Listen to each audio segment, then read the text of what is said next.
o seu material, porque agora é valendo.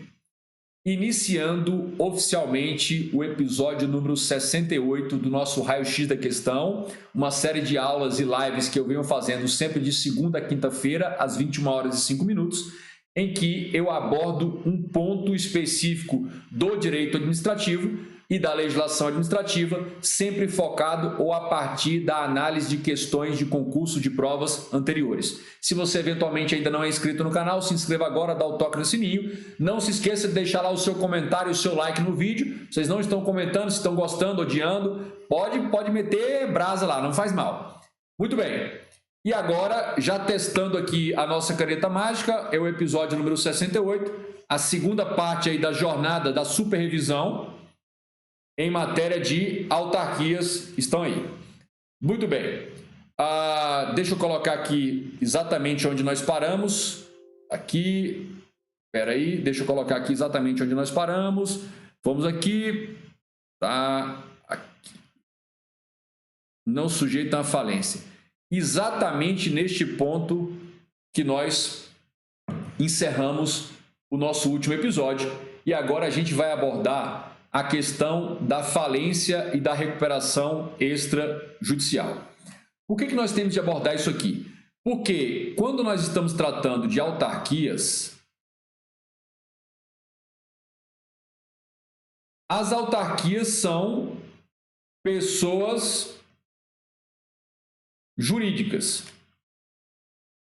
Tá aí. Porém, são pessoas jurídicas de direito público.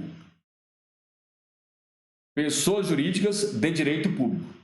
E aí surge um questionamento, que pode ser óbvio, mas a gente precisa entender qual é o fundamento. As autarquias estão sujeitas à falência e à recuperação judicial? Lembrando que isso aqui está na Lei 11.101 de 2005, que é a Lei de Falências e Recuperação Judicial e Extrajudicial. Muito bem. Olha só. O que acontece? Elas não estão sujeitas à falência porque a falência somente se aplica a empresário e à sociedade empresária.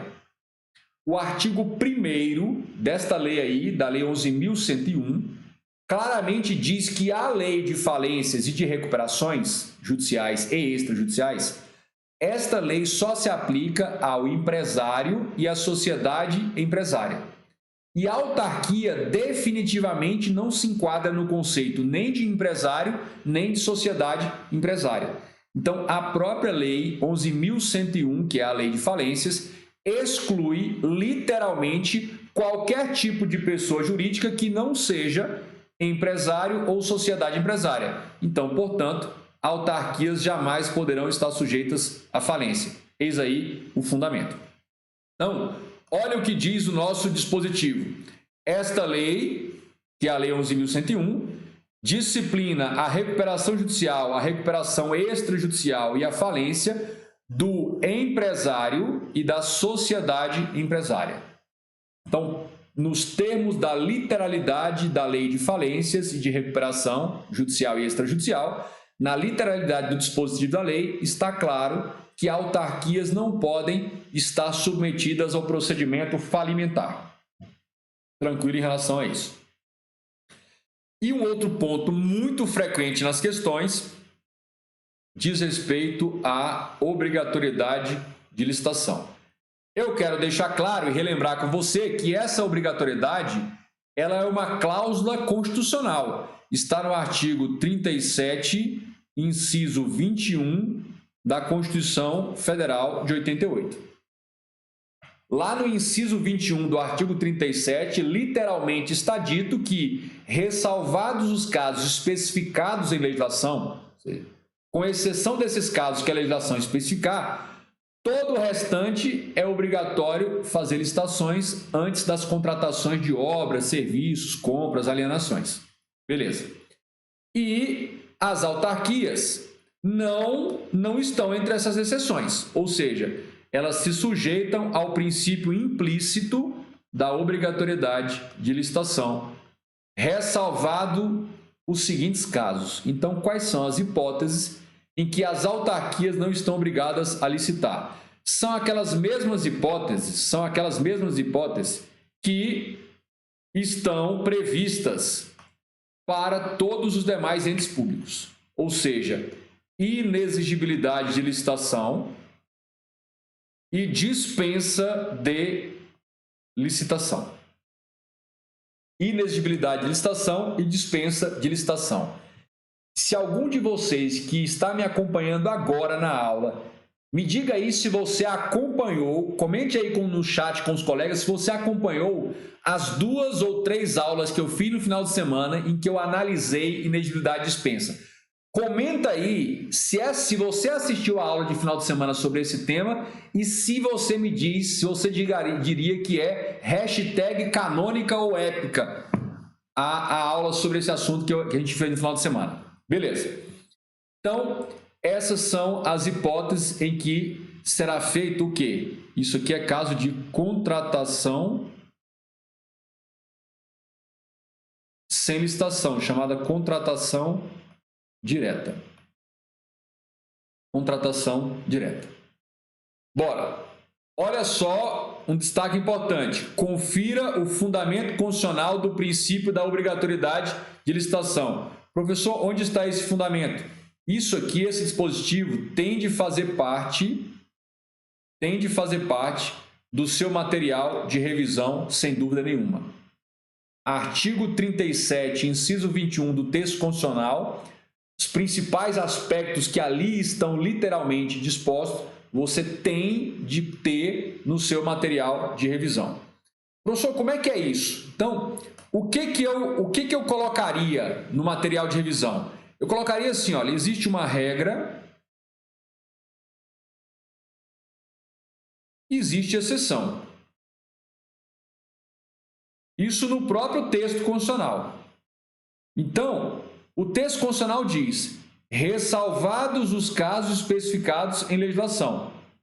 Então, isso aqui diz respeito à exceção. O resto é a regra. As obras, serviços e compras e alienações serão contratados mediante processo de licitação. Então, a regra, vamos colocar aí de forma bem evidenciada, é a obrigatoriedade de licitação. E essa obrigatoriedade é para contratação de obras, serviços, compras e alienações. Alienações é quando o poder público quer se desfazer de um de seus bens, tanto faz o bem móvel como o bem imóvel. Então, as obras, serviços, compras e alienações serão, é obrigatório, contratados mediante processo de licitação pública que assegure igualdade de condições. Então, a regra aqui é a licitação e a licitação com igualdade entre todos os concorrentes, com cláusulas que estabeleçam obrigações de pagamento, mantidas as condições efetivas da proposta, nos termos da lei, o qual somente permitirá as exigências de qualificação técnica e econômica indispensáveis à garantia do cumprimento das obrigações. Tranquilo em relação a isso. E as exceções, entram aqui a chamada contratação direta. E a contratação direta entra a inexigibilidade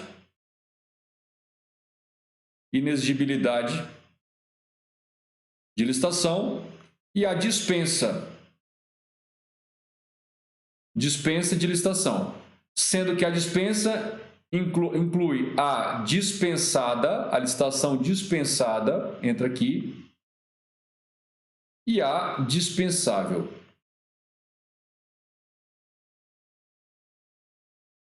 Vai. Só uma rápida pincelada em matéria de licitação, porque não é o momento da gente aprofundar em licitação. O que basta você saber neste momento é que as autarquias devem seguir a regra, que é a obrigatoriedade de licitação, nos termos do 37 e 21 e da Lei 8666/93, e as autarquias também podem se encaixar numa das exceções legalmente previstas, que são a inexigibilidade de licitação e a dispensa de licitação, incluindo licitação dispensada e dispensável. Tranquilo em relação a isso. Avançando, agora a gente vai abordar um outro tema, que é a prescrição. Prescrição. O que é a prescrição? É a perda do direito de ajuizar uma ação judicial em razão do decurso do prazo. A prescrição não faz a pessoa perder o direito em si. Não faz nem a administração, nem o particular, nem ninguém. Prescrição não é a perda do direito em si. É a perda da faculdade, da prerrogativa ou do direito processual de ajuizar uma ação, de se socorrer do Poder Judiciário. Então, a prescrição faz o titular do direito perder o direito? Não. Faz o titular do direito perder a prerrogativa de ajuizar uma ação judicial, ou seja, a prerrogativa de se valer do judiciário para exigir o seu direito de maneira estatal forçada por meio da jurisdição. É isso que acontece. Muito bom. E aí a gente pergunta o seguinte: qual é o prazo de prescrição? Não estamos tratando do prazo de prescrição no caso das ações judiciais contra a Fazenda Pública. Aqui eu estou falando de, por exemplo, um particular, um terceiro particular, vítima de um atropelamento por uma ambulância do SAMU, que vai entrar com uma ação contra, por exemplo, o Distrito Federal ou o Estado de São Paulo, que era o gestor desse serviço. Então, a ação judicial aqui tem um prazo que é um prazo de 5 anos. Um prazo contado de 5 anos. Beleza. Olha só o que diz a lei. Nós estamos falando do Decreto-Lei 20.910 de 32. Os prazos prescricionais para ajuizar a ação contra a Fazenda Pública, e Fazenda Pública é o nome que se dá, para a União, Estados, DF, municípios, suas autarquias, fundações, quando elas estão em juízo na condição de autoras ou de réis. A propósito, essa definição de Fazenda Pública, eu até produzi, está no meu perfil do Instagram, um daqueles videozinhos de até 1 minuto, que eu chamo de pílulas de revisão. Se você não está acompanhando as pílulas de revisão, que te ajuda a relembrar coisas como essa, eu já tenho, só para se você consultar lá o meu perfil no Instagram, tem mais de 80 videozinhos que são verdadeiras pérolas, modéstia à fava, que são as pílulas de revisão. Eu quero que você coloque aí nos comentários do chat agora. Você já assistiu as mais de 80 pílulas de revisão que estão lá no meu perfil do Instagram? Quero saber isso de você agora. Olha aí. Olha aí. Certamente você vai encontrar lá uma pílula de revisão que explica o que é isso de Fazenda Pública. Mas só relembrando, Fazenda Pública é o nome que se dá para a União, para os estados, para o DF, para os municípios, suas autarquias, suas fundações, quando elas estão em juízo, no processo judicial, ou na condição de autoras, ou na condição de réis ou de intervenientes no processo. Muito bem. Então, o prazo prescricional diz o artigo 1º do Decreto-Lei 20.910 do ano de 32. As dívidas passivas da União, dos Estados, do Distrito Federal, bem como de qualquer direito ou ação contra a Fazenda Federal, Estadual, Municipal.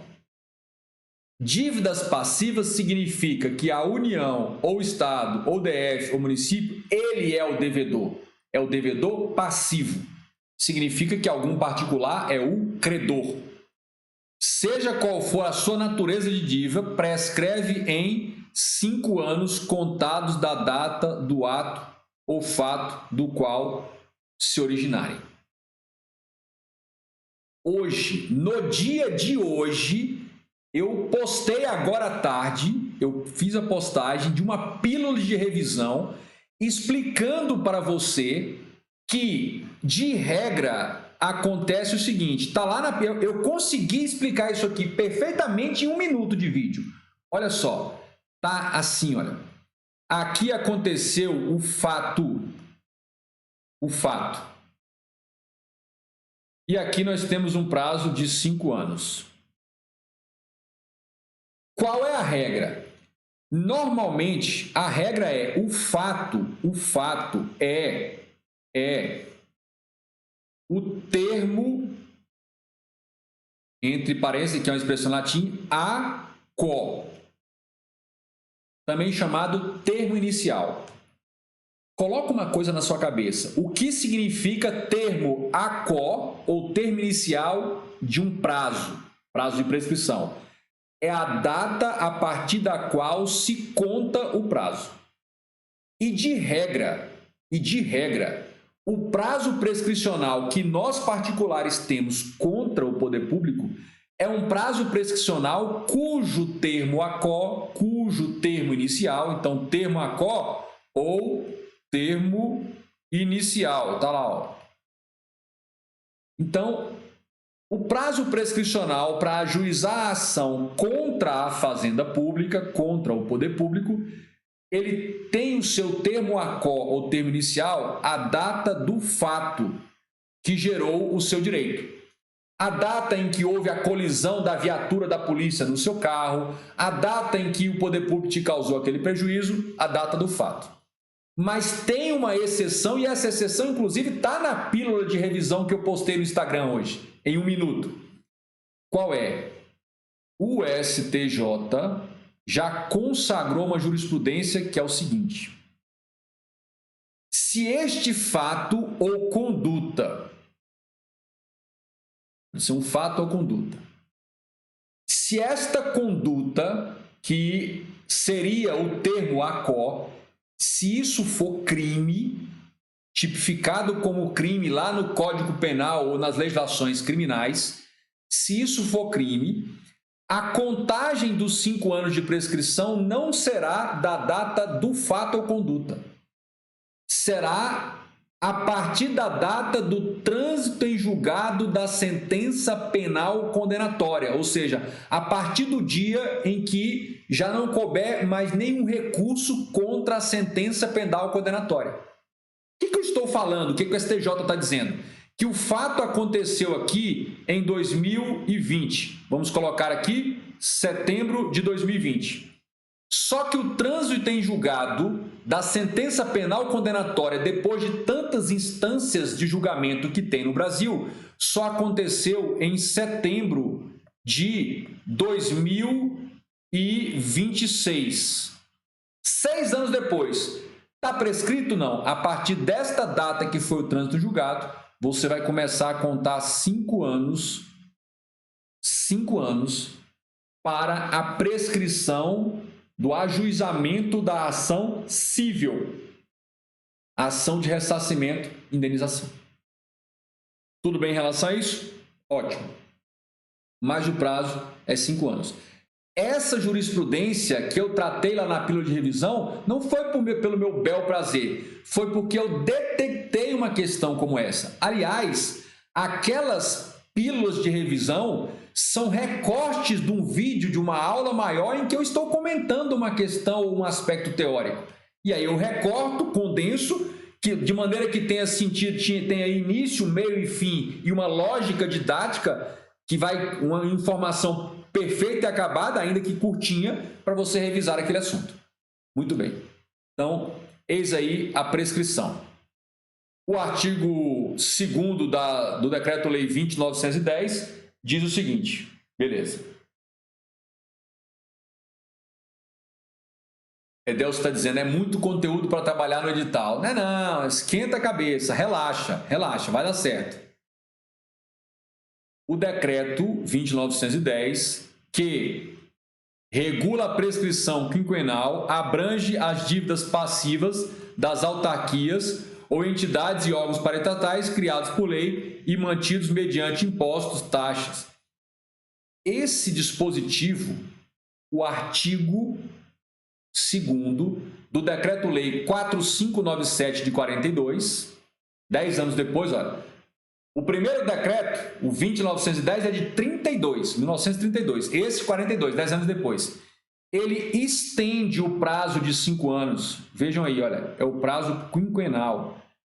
Então, esse prazo de 5 anos, quinquenal, ele é estendido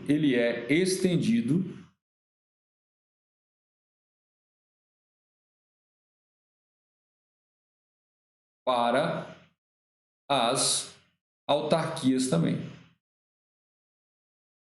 Ele vale para as autarquias. Perfeitamente.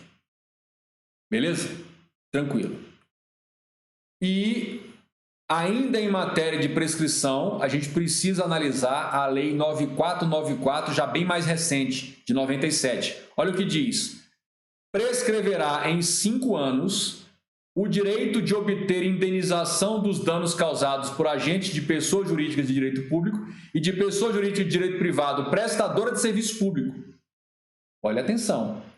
O prazo prescricional é de 5 anos, e aí é para pessoa jurídica de direito público ou pessoa jurídica de direito privado prestadora de serviço público. Nós estamos falando de quem? Aqui, olha. Olha, pessoa jurídica de direito privado prestadora de serviço público. Nós estamos falando de quem? Estamos falando de empresas públicas, estamos falando de sociedade de economia mista e estamos falando de particulares concessionários ou permissionários.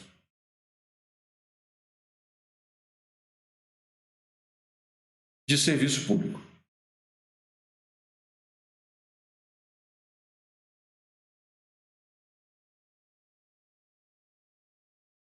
Tranquilo em relação a isso? Beleza. Concessionários, permissionários de serviço público.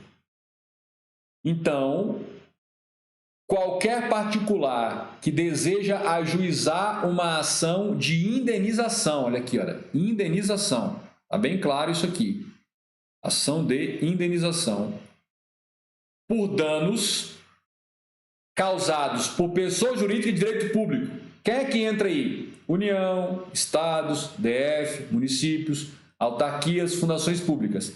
E também danos causados por pessoas jurídicas de direito privado, prestadora de serviço público. Quem é que entra aí? Empresa pública, sociedade de economia mista e os particulares concessionários e permissionários de serviço público. Simples dessa maneira. Simples assim. E aí, vou apagar aqui a minha bagunça para poder... Vamos apagar aqui a nossa bagunça, apagar aqui, vamos apagar aqui, aqui, para a gente tratar do próximo tópico. Presta bem atenção. O STJ consolidou o prazo prescricional de 5 anos contra a Fazenda Pública. Não precisaria, mas nessas indas e vindas de tanta lei, lei de 1932, o Decreto-Lei 20.910. Depois, uma lei, um Decreto-Lei de 1942, 10 anos depois, que é o 4597, Decreto-Lei 4597. Depois vem uma lei de 97, a 9494. Todas elas basicamente falando a mesma coisa. Ainda vem o STJ, dá uma olhada para o panorama, para o cenário da nossa legislação vigente e diz 5 anos. Olha, julgado aí recente, tem mais recentes que repetem esse mesmo julgado. Prazo de 5 anos, prazo prescricional de 5 anos. Então, eu queria só deixar claro para você o seguinte, olha, aqui está você. Você aqui está representando todos nós particulares. E aqui está o poder público. Eu até vou chamar de fazenda pública.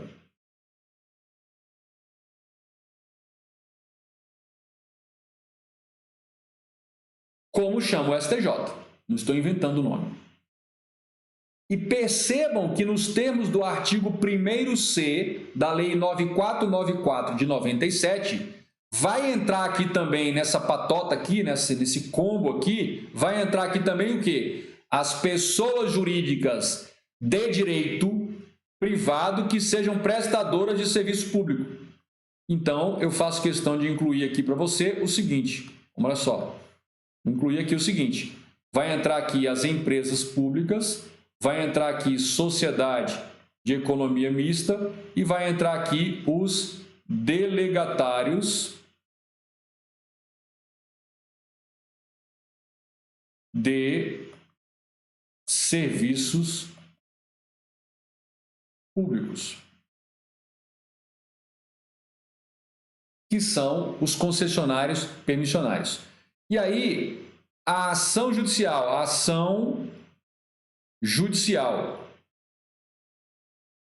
que pode ser por indenização ou não, tem uma prescrição de 5 anos. Tem uma prescrição de 5 anos.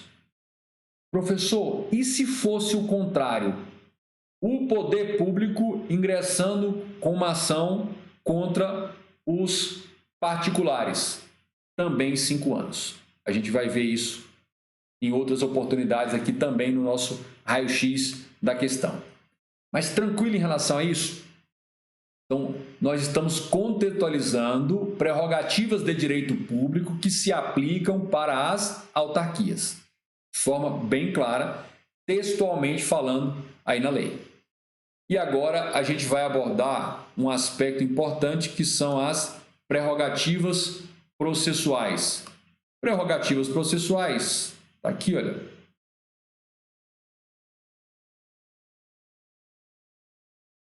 São decorrências do princípio da supremacia do interesse público que conferem vantagens, certas vantagens legalmente previstas para as autarquias quando elas estiverem na condição de autoras. Então, é a autarquia na condição de autora, de ré ou interveniente.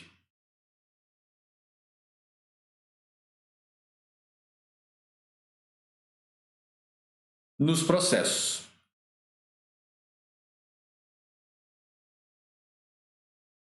Prosseguindo.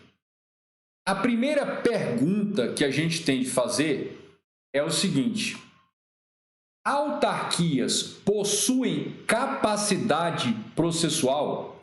Capacidade processual também pode ser chamado de personalidade judiciária. Personalidade jurídica, nós já sabemos que as autarquias possuem. Elas são pessoas jurídicas de direito público interno. Então, personalidade jurídica, ok. E o que é a capacidade processual? Coloquem aí. Capacidade processual. O que é? Significa que podem ser o quê? Significa que podem ser o quê? Autoras, rés, opoentes ou intervenientes em processo judicial.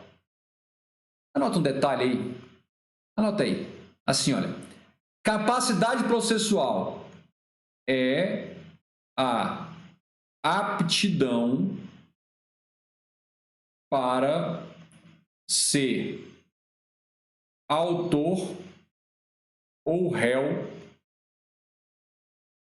num processo judicial.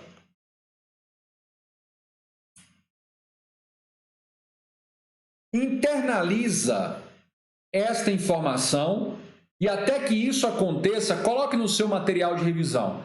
Capacidade processual é a aptidão para ser autor ou réu em um processo judicial.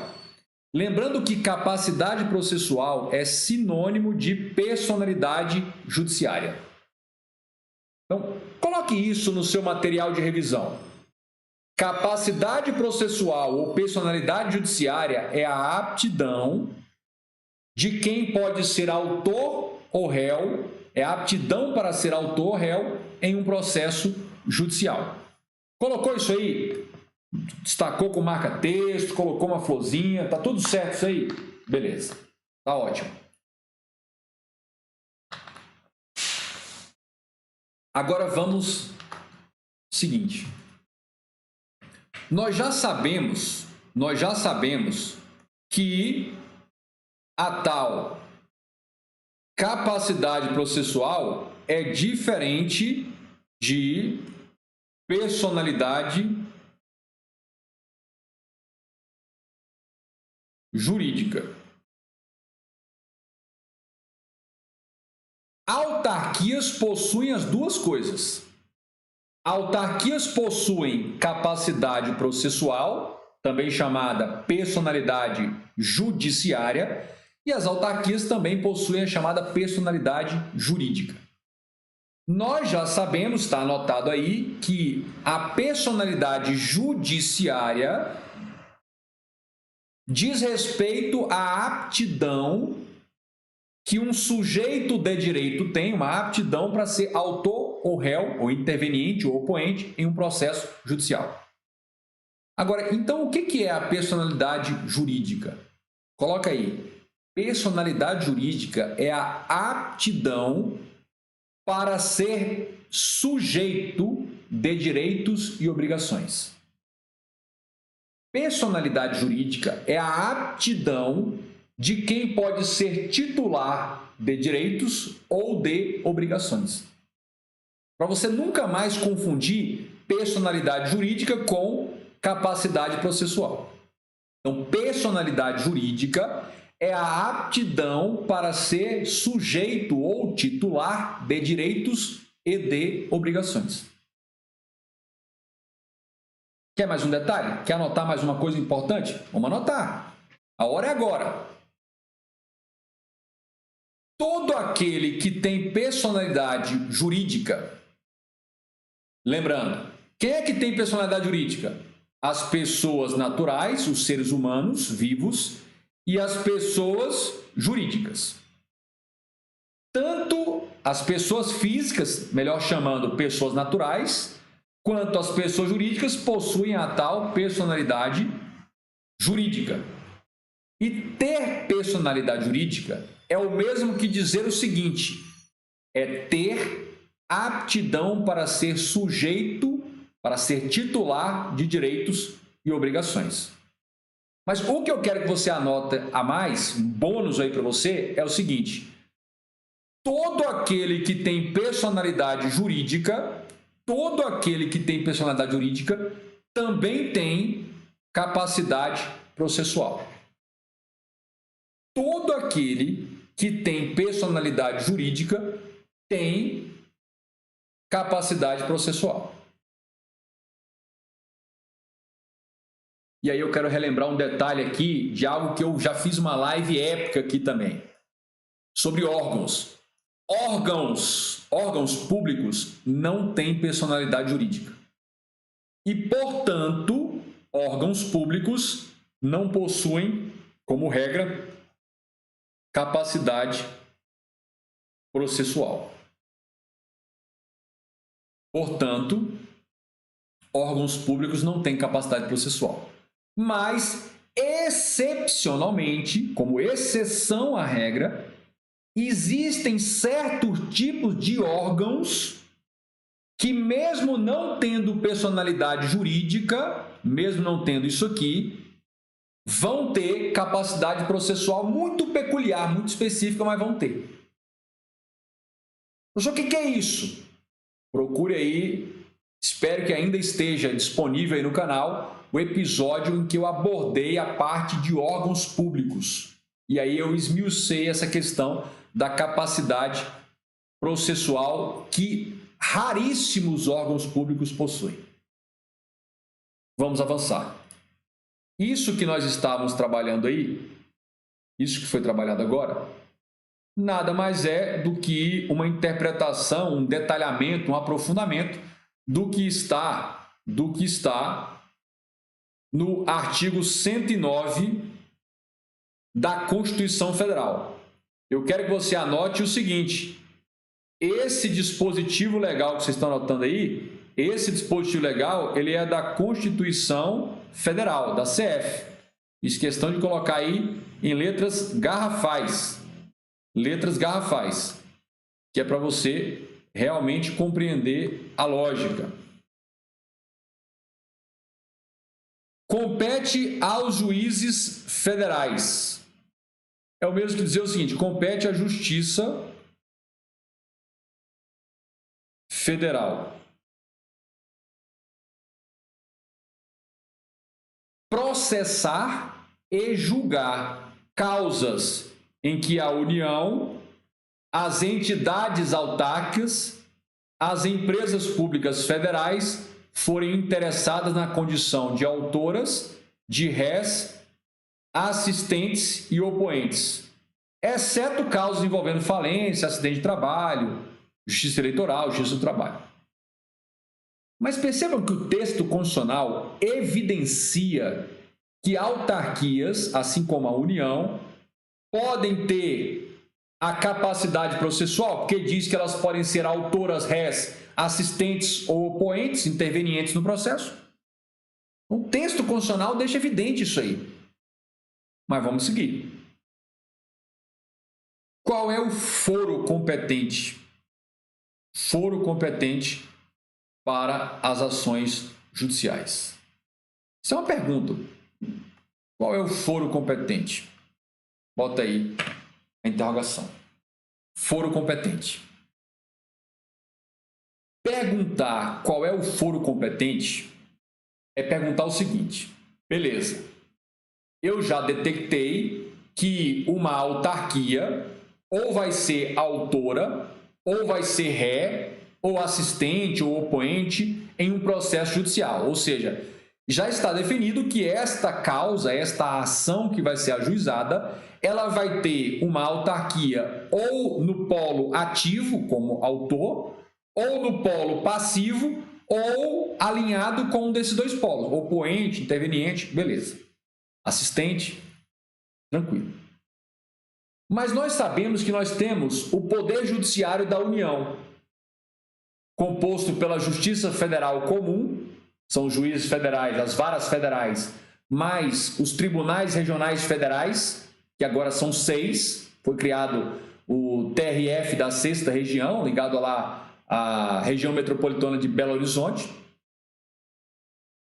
Nós temos a Justiça Especializada do Trabalho, ligada ao Poder Judiciário da União, mantido, organizado pela União. Nós temos a Justiça Especializada Eleitoral, mantido e organizado pelo Poder Judiciário da União. A Justiça Especializada Militar. E ainda tem os tribunais superiores, o STJ e o Supremo.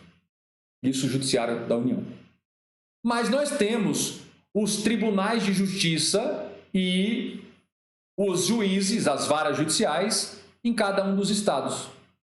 Lembrando que o TJDFT e os juízes do DF são órgãos do Poder Judiciário da União também. Então, perguntar o foro competente é perguntar o seguinte: em qual desses juízes ou tribunais eu devo propor ajuizar a ação em que a autarquia seja uma das partes? É isso que nós vamos tratar aqui agora. E aí a gente precisa relembrar o seguinte: como é que funciona? Como é que está escalonado o nosso Poder Judiciário do ponto de vista jurisdicional? Aqui nós estamos no artigo 92 da CF/88. Logo abaixo aqui do STF tem o CNJ, mas eu preciso destacar que eu não coloquei o CNJ aqui porque o CNJ não tem função jurisdicional de resolver conflito de interesse entre pessoas jurídicas do universo onde vivemos. Ele tem funções correcionais, de regulação administrativa dentro do próprio judiciário. Mas vamos lá. Então nós temos aqui, nessa esfera, nesse nível aqui, olha, nós temos os chamados tribunais superiores.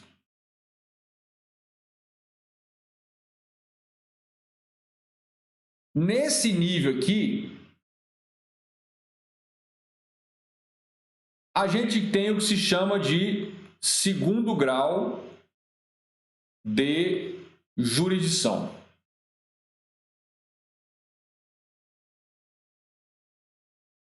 E aqui abaixo de tudo, nós temos o primeiro grau de jurisdição. Isso aí depois vocês morrem de estudar isso lá em processo civil, em constitucional, tranquilo isso aí. Beleza. O que eu quero saber é o seguinte, se nós estamos tratando de uma autarquia federal, uma autarquia constituída pela União, as ações envolvendo essa autarquia, o artigo 109 da CF, 109, inciso 1º, que nós acabamos de ler, diz o seguinte, que essas ações vai ter como foro competente, aqui, olha, vai para os juízes federais. Ações em que autarquias como IBAMA, ICMBio, INSS, INCRA, DENIT e todas as agências reguladoras, autarquias federais como essas, as ações envolvendo elas vai para os juízes federais primeiro grau. Agora, e se for uma autarquia estadual? Uma autarquia do estado de São Paulo? Aí vai para onde? Para onde que vai? Vai para os juízes de direito dos estados do DF. A depender do valor da causa, vai para os juizados especiais. Bacana? Vai aqui para esses juízes aqui, ó. Basicamente aqui. Agora, se forem questões da justiça especializada, questão trabalhista, CLT, for questão eleitoral, aí vai para cá ou vai para cá. Mas eu trouxe esse quadro não para a gente detalhar o organograma do Poder Judiciário brasileiro, mas para você ter uma noção, uma visualização do que significa perguntar o que é o foro competente para as ações em que uma autarquia seja autora ou ré ou assistente ou interveniente de alguma maneira. E aí é o seguinte, nós temos autarquias e fundações. Eu fiz questão de deixar bem claro que é uma regra comum. O que cobra muito isso em prova é uma regra comum. É uma regra comum para autarquias e fundações. Autarquias e fundações federais vai para a Justiça Federal, o foro competente. Então, aqui nós estamos marcando o quê? O foro competente.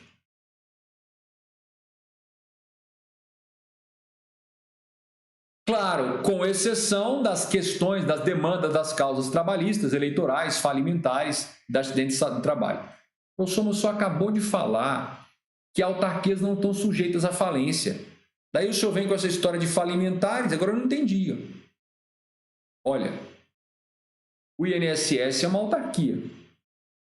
O INSS não pode ter a sua falência decretada, mas o INSS pode ingressar com uma ação judicial pedindo a decretação da falência de uma empresa privada que deve milhões de contribuições previdenciárias para o INSS e não tem condições de pagar, ela pede a falência.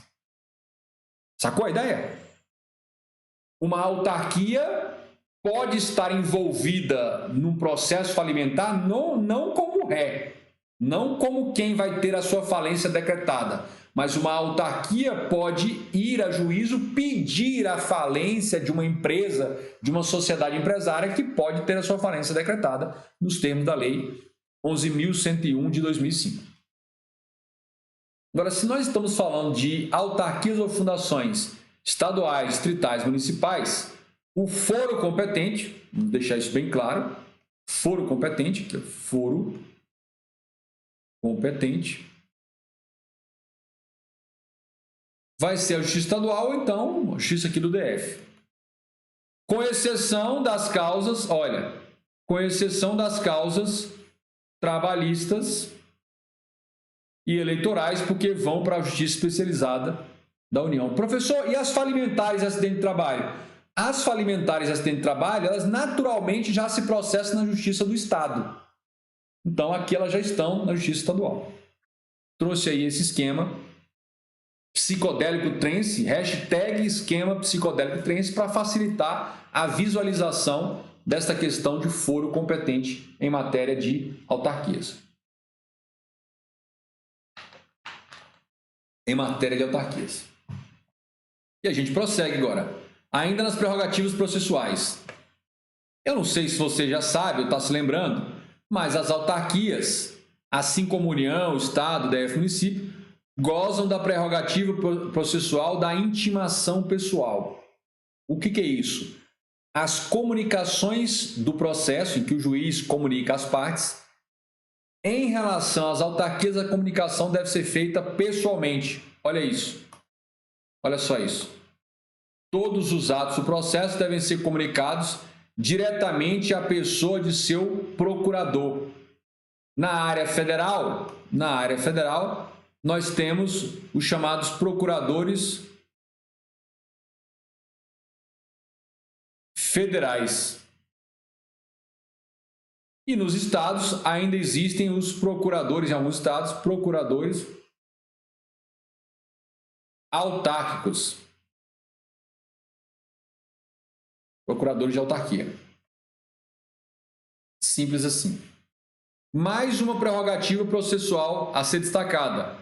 Goza do regime ou sistema de precatórios para pagamento de seus débitos em relação a terceiro. É assim, olha. Suponhamos que a autarquia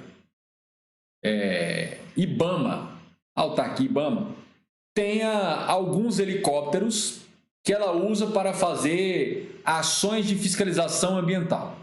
Beleza.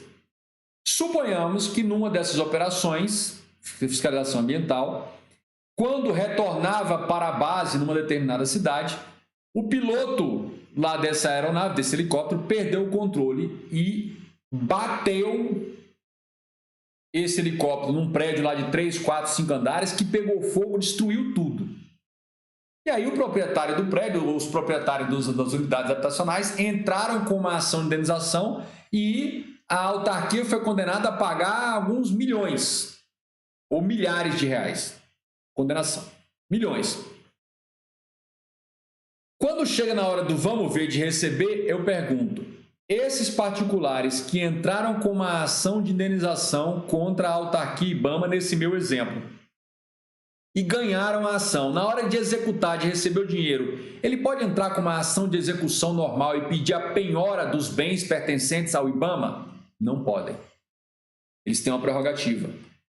Eles vão pedir ao presidente do tribunal onde tramitou a ação de conhecimento, a ação de indenização e agora a ação de cumprimento de sentença, vai pedir a expedição de precatórios, lá no regime de precatórios que vocês acompanham no artigo 100 quando estudam direito constitucional. Então, essa é uma prerrogativa importante. E essa prerrogativa, ela é uma decorrência da impenhorabilidade dos bens.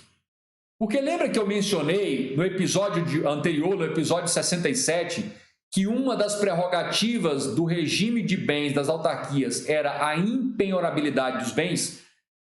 Para compensar essa impenhorabilidade, o legislador constituinte criou o regime de precatórios. E aí a gente vai para mais uma prerrogativa na área processual. As autarquias, elas gozam das prerrogativas da execução fiscal para a cobrança de seus créditos em relação a terceiros. Então, quando uma autarquia vai cobrar um determinado valor em relação ao terceiro ou particular, ela goza de uma legislação especial, que é a Lei 6830 de 1980, que é um regime de execução especial, muito mais acelerada e com muito mais prerrogativas para arrancar bens do devedor contra quem esta autarquia está ajuizando a ação de execução. E uma outra coisa importante é a questão do prazo em dobro para todas as manifestações judiciais. todas as vezes que uma autarquia, assim como União, Estados, DF, município, vai se manifestar judicialmente num processo, os prazos que estarão lá previstos no Código de Processo Civil serão todos dobrados para beneficiar a autarquia e beneficiar o interesse público. Aqui, nós estamos falando do Código de Processo Civil, olha aqui. Código de Processo Civil vigente, que é o Código de Processo Civil de 2015. Olha o que diz: a União, os Estados, Distrito Federal, municípios e suas respectivas autarquias e fundações de direito público gozarão de prazo em dobro para todas as suas manifestações processuais, cuja contagem terá início a partir da intimação pessoal. Lembra que eu falei da intimação pessoal? Então, para todos os prazos, para todas as manifestações que elas tiverem que fazer em juízo, tem de receber intimação pessoal e o prazo será em dobro. Então, se o prazo normal para recorrer é de 15 dias, o procurador tem 30, a autarquia tem 30. Se o prazo para contestação é de 15, 30 para elas. E assim sucessivamente. Quaisquer prazos. E agora, como prometido, a gente vai entrar no hashtag bônus 01. Primeiro bônus que eu prometi. Vamos tratar detalhadamente as chamadas autarquias profissionais ou conselhos profissionais. Autarquias profissionais ou conselhos profissionais.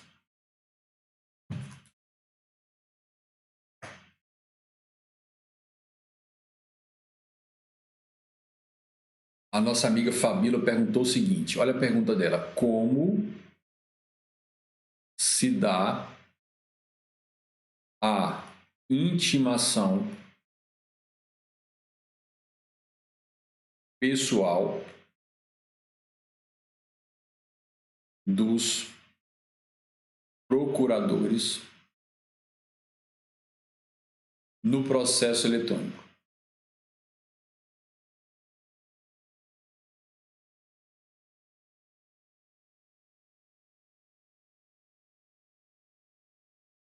Aqui é uma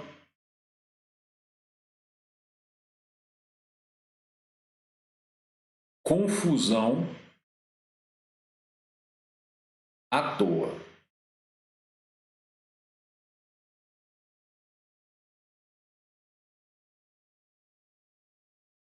É uma confusão à toa.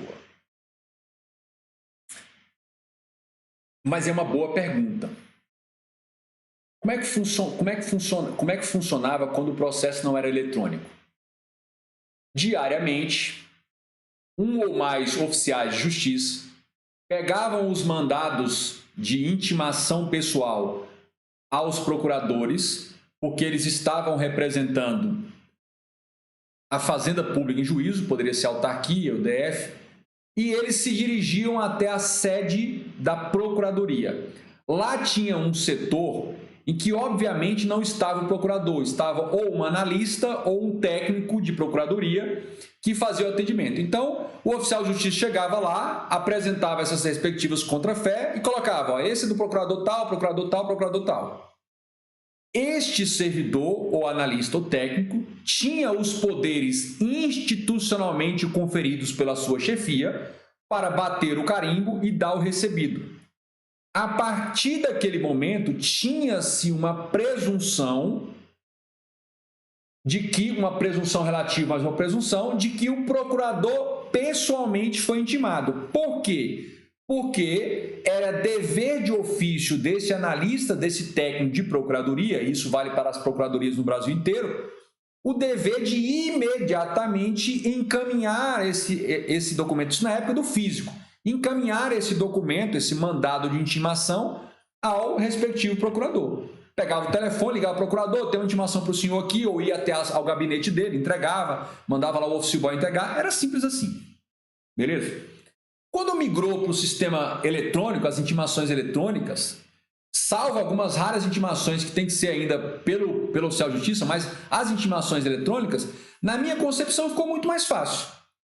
Este servidor, como você tem o funcionamento regular nos dias úteis, de segunda a sexta-feira, excluindo feriados e dias que são pontos facultativos, este mesmo servidor tem a obrigação institucional, funcional e do seu cargo de analista ou de técnico de procuradoria, com uma senha que lhe foi conferida especial, ele acessa lá uma caixa ou a caixa de um grupo de procuradores de processos, acessa lá e verifica se foi eletronicamente disponibilizada a intimação.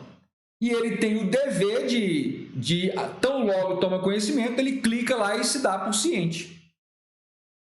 Ah, professor, mas pode ter alguma malandragem. Olha, a gente não pode tomar as improbidades, as bandalheiras, as loucuras, aquilo que o projeto que foi encaminhado para a Câmara quer combater, que é a irresponsabilidade, a desídia, a má-fé do servidor, o servidor comum, o analista, o técnico, a gente não tem que tomar isso como referência. Então, hoje, como é que funcionaria? Eles continuam sendo as pessoas que vão visualizar eletronicamente as intimações, vão dar o clique lá da ciência e vão encaminhar pelos protocolos internos, então, vão ligar para o procurador, vão mandar um e-mail para ele, ou vão disponibilizar o próprio procurador.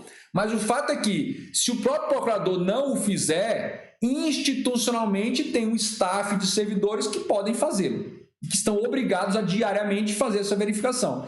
E aí o que o sistema calibra lá é colocar um prazo. Isso aí pode colocar 24 horas ou 48 horas. Se não verificar neste prazo, presume-se que ele foi intimado pessoalmente, porque basta disponibilizar eletronicamente para a sua, entre aspas, sua caixa de mensagens, que é o site lá do PJE, né? O software lá do PJE que está disponibilizando. Então, basicamente é isso. E essa constatação eletrônica lá nos processos, isso naturalmente deveria continuar sendo verificado pelos servidores, pela a equipe de servidores que eventualmente estiver disponível para acompanhar o servidor, o procurador. Claro que a responsabilidade é dele, mas se eventualmente por alguma razão ele não verificar, ele vai ser alertado pela equipe administrativa, né, e até da área fim da procuradoria, os analistas de procuradoria formados em direito vão estar ajudando nesse acompanhamento.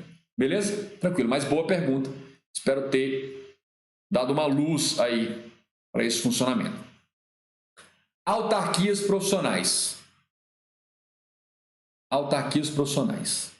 Aqui nós estamos falando de absolutamente quase todos. Então vamos colocar logo aqui, olha. É tudo exceto OAB. Todas os conselhos profissionais, exceto OAB. Então, os mais conhecidos, CREA, Engenharia e Arquitetura, né? CRM, Medicina, CRC, Contabilidade, CRA, Administração, COREM, Enfermagem, e por aí vai.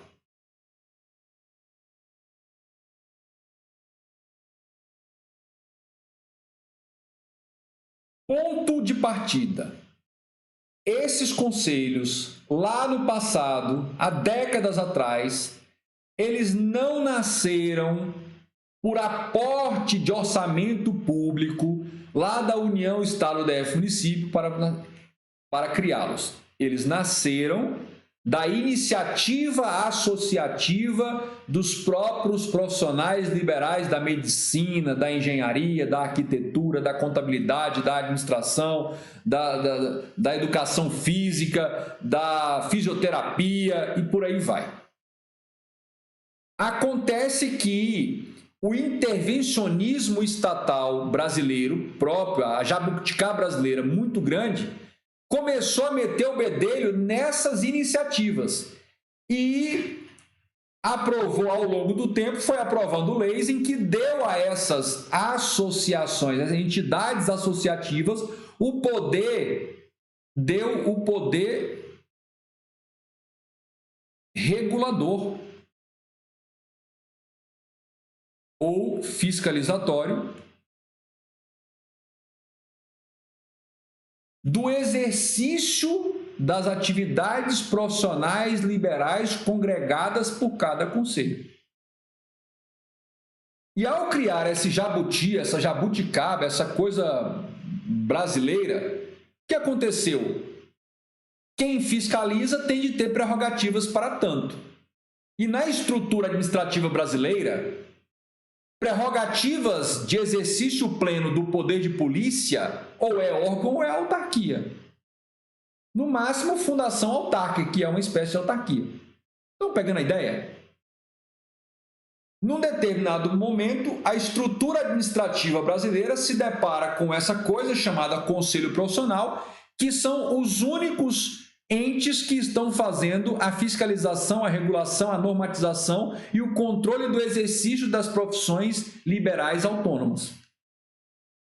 E aí a gente teria que enquadrar numa categoria que tivesse o poder fiscalizatório normatizador. E aí só tem duas opções, ou diz que é órgão ou diz que é autarquia. Falar que os conselhos profissionais nascidos e criados pela associação, a iniciativa associativa dos profissionais liberais lá no passado, falar que isso é órgão é forçar demais a barra, é forçar até o talo. Não daria, né? Restou o quê? Posso falar que é empresa? Posso falar que é terceiro setor? Não, porque eu não posso falar que é nada disso, terceiro setor, empresa, associação civil privada, porque tem o poder regulador. E aí só faltava o quê? Tinha que ter alguém, com perdão da expressão, com culhões, para dizer que eram autarquias. Mas assim, mesmo assim, tinha que ter culhões para falar isso aí, tinha que ter firmeza para falar isso aí, coragem, porque não nasceram como autarquia, não veio, entende? Não veio do dinheiro do Estado, de uma dotação orçamentária, de uma lei específica que criou exatamente. E aí, o Supremo Tribunal Federal teve que fazer esse papel heróico de meter o dedo na ferida. O Supremo diz, são consideradas entidades autárquicas. Quando você começa a usar expressões demais para falar uma coisa simples, não é essa coisa. Eu tenho isso comigo. São autarquias, era ponto, a gente fala, são autarquias, não, são entidades autárquicas de natureza sugênera. Olha o tamanho do nome. Não é igual IBAMA. IBAMA você chega e fala assim, autarquia. Autarquia Federal de Meio Ambiente. Aqui não. Ele falou entidades autárquicas de natureza sui generis. Quando começa a explicar demais. Mas é isso que é. Ação declaratória de inconstitucionalidade 1717. Sou o divisor de águas. E aí, de lá para cá, a começar por essa ADI, o Supremo Tribunal Federal começou a fazer o quê? Como diria o meu avô, se você falar que pedra é batata, arrume um jeito de cozinhar e comer. Então eu digo mesmo para o Supremo, se ele disse que conselhos profissionais são entidades autárquicas, ainda que sui generis, então faça o malabarismo de explicar as características dessa coisa. E aí o Supremo saiu falando, olha, ele saiu ticando. Primeiro, os conselhos devem prestar contas e submeter ao conselho do TCU, sim ou não? O STF, sim. Os conselhos profissionais, essas coisas sui generis. Gente, sui generis, essa expressão em latim, eu traduzo como esquisita. Então, se eventualmente alguém falar assim, olha, hoje você está assim com visual sui generis, não necessariamente é uma coisa boa. Então, o Supremo foi perguntado, né? Sujeitam-se à obrigatoriedade de concurso público? O Supremo, sim. E aí vem uma avalanche de concurso para os conselhos. E aí continua. Perguntaram ao Supremo, demandaram lá, Sujeita-se ao princípio da obrigatoriedade de licitação? Deve licitar? Sim. O Supremo foi dizendo sim. Então, Supremo, essas... Aí vem uma coisa séria. As anuidades, aquelas anuidades que a gente paga o CRC, CRM, tem natureza tributária? Opa! Se tem natureza tributária, só uma lei pode fixar essas anuidades.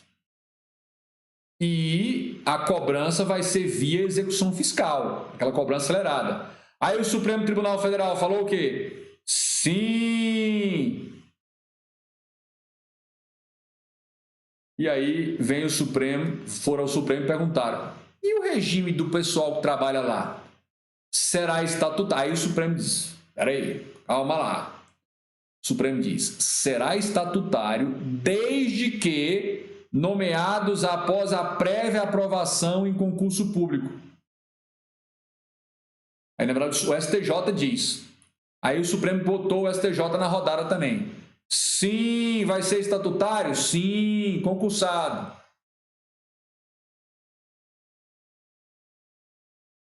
Pegaram lá? Grave isso aí. Cai muito em prova aquelas características, uma por uma.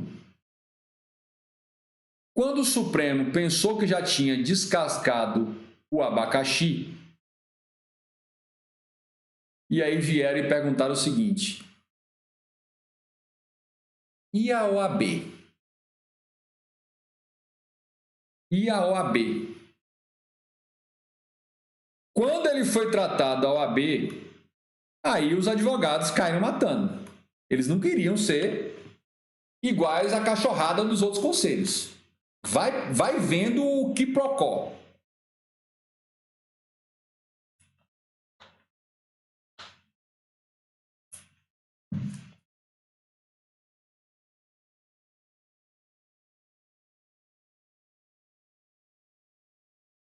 Isso me faz lembrar uma história que há muito tempo um amigo meu me contou, muitos anos atrás, colega de trabalho no STJ, que ele era uma fábula, né? uma historinha sobre a origem do socialismo, do capitalismo. Ele contava essa história que ele leu num livro também, né? Uma determinada tribo, né? Lá, ainda bem rudimentar, ainda não tinha essa noção de moeda, de dinheiro, né? Tal, mas estava ali. E aí, em um determinado momento, um dos membros lá da tribo teve uma sacada genial. E nessa tribo é assim, olha, cada clã, cada família da tribo toda, né? Uns eram bons em tecelagem, outros eram bons em pescar, outros para fazer arco e flecha, outros criavam galinha, outros plantavam mandioca, tal, aquilo ali. E aí, um belo dia fizeram lá uma reunião, toda lá, um dos membros, teve uma ideia aqui, diga lá. Aí o cara lá tablado assim, em cima de um toco de árvore, assim, um negócio mais alto. A partir de agora, vamos viver todo mundo unido. Agora tudo é de todo mundo. Aí ele gritou, agora... Ele não plantava mandioca, ele em si era criador de galinhas. Aí ele, a partir de agora, o milho é de todo mundo. Apoiado. A partir de agora, os peixes que forem pescados, todo mundo. E ele foi indo. Aí, e não falava nada de galinha. Aí daqui a pouco um cara lá na plateia, perto dele lá, gritou lá na plateia, as galinhas, e as galinhas? Ele gritou, as galinhas não! Então, o socialismo para os outros. Enquanto o Supremo, trazendo essa história para cá, enquanto o Supremo Tribunal Federal estava falando, e o CRM? A OAB não falava nada. Autarquia! E o CRC? Autarquia sugêneres! E a OAB calada, ou apoiando. E a OAB é conselho, né? Conselho profissional. E quando perguntaram, e a OAB? A OAB gritou, a OAB não! A OAB não! E foi uma guerra no Supremo. Então, mal comparando essa história, a OAB gritou, as galinhas não! Não entra no bolo. E aí, o Supremo foi meio que forçado a fazer uma pirotecnia interpretativa psicodélica trance de Marte. Olha o que o STF disse.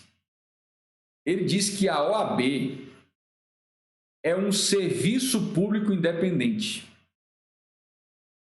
Categoria ímpar, categoria única, anota aí, no elenco das personalidades jurídicas existentes no direito brasileiro. Em outras palavras, o que o Supremo disse? Ele disse: a OAB é uma pessoa jurídica única, que não se parece com nenhum outro tipo de pessoa jurídica, porque ela, a OAB, é um serviço público independente, mas regido por direito privado. E não foi criado nos moldes que se cria os demais conselhos profissionais ou demais autarquias. E aí o Supremo vem dizendo, aí ele abre a caixa de ferramenta com vontade. Segue um regime jurídico sui generis, que não se confunde com os demais conselhos profissionais. Aí ele já traz o STJ para apoiar a loucura dele. Estão entendendo? A OAB é mais sui generis do que as sui generis. O regime dela completamente não se confunde com os demais conselhos. A OAB, olha aí, não se sujeita ao controle da administração. TCU, nada. OAB, não cabe exigência de concurso público para contratar os funcionários da OAB. Além disso, a OAB não há relação de dependência em relação a nenhum órgão público. Nenhuma relação, vinculação com nenhum órgão público. A OAB não se sujeita ao princípio da obrigatoriedade de licitação, o que nos outros conselhos sim. E aí vem outro detalhe. Não tem aquelas anuidades que os advogados pagam para a OAB? Elas podem ser alteradas, modificadas o seu valor sem precisar de lei. Por quê? Porque elas não têm, diz o Supremo, não têm natureza tributária. Quando tem natureza tributária, só pode ser criada, alterada, modificada por lei. É o princípio da legalidade tributária. Como elas não são consideradas natureza tributária, a natureza de uma prestação, tal qual o seu aluguel, tal qual o seu condomínio, então não tem natureza tributária. Essa é a OAB. Dizer o quê? Dizer o quê disso aí? Falar o quê disso aí? Vamos aqui que a gente encerra neste ponto. Espero que vocês tenham gostado. Sugiro até vocês reverem daqui até domingo essa aula e a aula anterior, para vocês absorverem o máximo possível de todas as características e detalhes jurídicos relativos a autarquias. E eu os coloquei não por mera firula, mas porque nós já tínhamos visto nas 3 episódios de análise de questões que estão aqui exatamente os detalhes e características jurídicas que estavam sendo cobrados nas questões. Inclusive os detalhes sobre OAB e os detalhes sobre os conselhos, os demais conselhos profissionais. Tudo bem? Espero que tenha sido produtivo para você essa nossa jornada, uma jornada aí com 5 episódios, os episódios 68, 67, 66, 65 e 64, 64, 65, 66, 67 e 68 são os episódios, as aulas que nós fizemos a jornada de revisão e aprofundamento sobre a matéria autarquias. As 3 primeiras aulas, 64, 65 e 66, foram analisando questões para identificar os tópicos conceituais e teóricos, e os episódios 67 e de hoje, 68, nós fizemos a revisão e aprofundamento da teoria em si. Mais uma vez, muito obrigado por acompanhar aqui as nossas aulas e os nossos episódios. Se você ainda não é inscrito no canal, se inscreva, deixe aí o seu like, deixe seus comentários, recomende aos amigos e Na próxima semana a gente continua com mais uma temporada, se não me engano vai ser a 20ª temporada do nosso Raio-X da Questão. De qualquer forma, muito obrigado. Conte sempre aqui com o seu professor. E lembrando que no final de semana, às 7 da manhã, no sábado e no domingo, a gente tem os episódios especiais. Um grande abraço, muito obrigado. Tchau, tchau.